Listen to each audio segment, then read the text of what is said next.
नमस्कार दोस्तों, मैं हूं आपका दोस्त निरंजन जोशी। सबसे पहले माफ़ी मांगना चाहूँगा कि बहुत दिनों बाद आपसे मुलाकात हो रही है, लेकिन अब ये वादा भी रहेगा कि बहुत फ्रिक्वेंटली आपसे मुलाकात होगी, बहुत फ्रिक्वेंटली आपसे बात होगी और बहुत सारे विषयों पर चर्चा होगी। आज जिस विषय की वजह से मुझे ये वीडियो बनाने की इच्छा हुई है या फिर प्रेरणा मिली है, वो बहुत अच्छा विषय है। हाल ही में यूडेमी पे मैं एनएलपी मास्टर प्रैक्टिशनर प्रोग्राम जो है वो उसका मैंने कोर्स जो है वो अटेंड कर रहा था। ग्रैम निकोलस जी उसको पढ़ा रहे थे और उसमें उन्होंने एक बहुत अच्छे विषय पर बात की। उन्होंने क्या कहा कि दुनिया भर में 4 किस्म के लोग होते हैं। उन्होंने उसको डिफाइन करते वक्त कहा, to me, for me, as me, through me and as me. Sorry, उन्होंने क्या कहा कि जो लोग होते हैं, to me, for me, through me, as मी।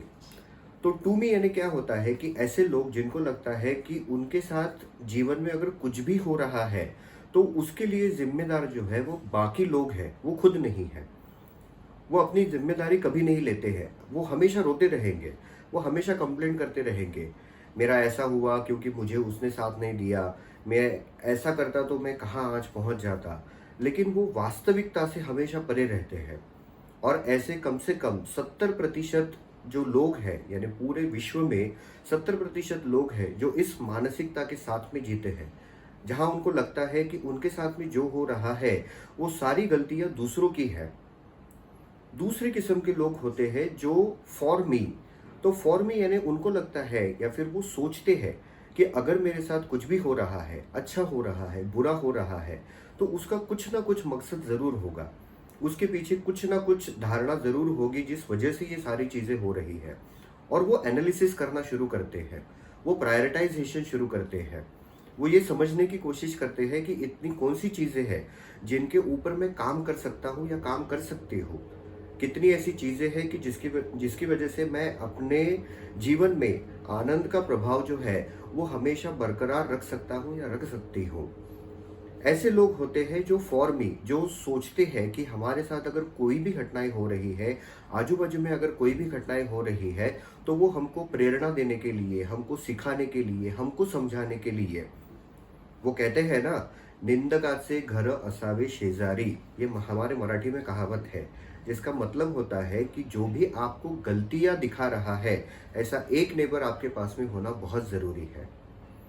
तीसरे किस्म के लोग होते हैं जो थ्रू मी।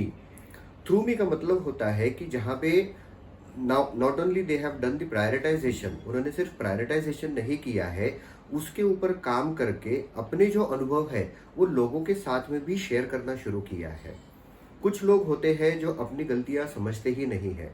कुछ होते हैं, जैसे हमने अभी देखा फॉर मी, कि अपनी गलतियों को समझने की या अपने जीवन को समझने की कोशिश करते हैं। और तीसरे किस्म के थ्रू मी, जहां वो अपने आप को भी समझते हैं और जो उनको अनुभव आए हैं वो लोगों के साथ में भी शेयर करते हैं। उस शेयरिंग की वजह से क्या होता है कि जो नॉलेज आज मुझे मिला है वही नॉलेज मैं आपको शेयर कर सकता हूँ। आने वाले दिनों में अगर आपके साथ कोई प्रसंग आप अनुभव करते हैं तो आप उस मानसिकता को एटलीस्ट उसको सोच पाएंगे या समझ पाएंगे। चौथी किस्म के लोग होते हैं जहाँ कहते हैं एज मी।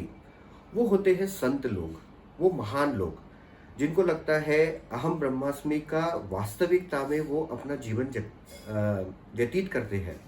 उन्हें पता है कि जैसा मैं हूँ वैसे ही ये पूरी दुनिया है, वैसे ही पूरा ये विश्व है, वैसा ही ये पूरा ब्रह्मांड है।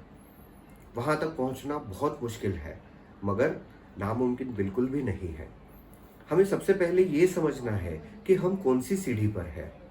हम टू मी में फंसे हुए हैं, क्या हम फॉर मी तक पहुँचे हुए हैं, क्या हम एज मी तक पहुँचे हुए हैं, या हम थ्रू मी में कहीं ना कहीं पे इन बिटवीन, यानी कहीं ना कहीं बीच में। फॉर मी से थ्रू मी के बीच में अगर हम सफ़र कर रहे हैं, बहुत अच्छी बात है। मगर यदि कदाचित अगर हमें महसूस होता है कि हम टू मी में ज़्यादा दिख रहे हैं, तो दोस्तों यही वो मौका है, यही वो समय है, यही यही वो क्षण है जहाँ से हमको हमारी मानसिकता जो है वो बदलनी पड़ेगी। आप ज़रूर कहेंगे कि मानसिकता बदलना कोई इतनी आसान बात नहीं है।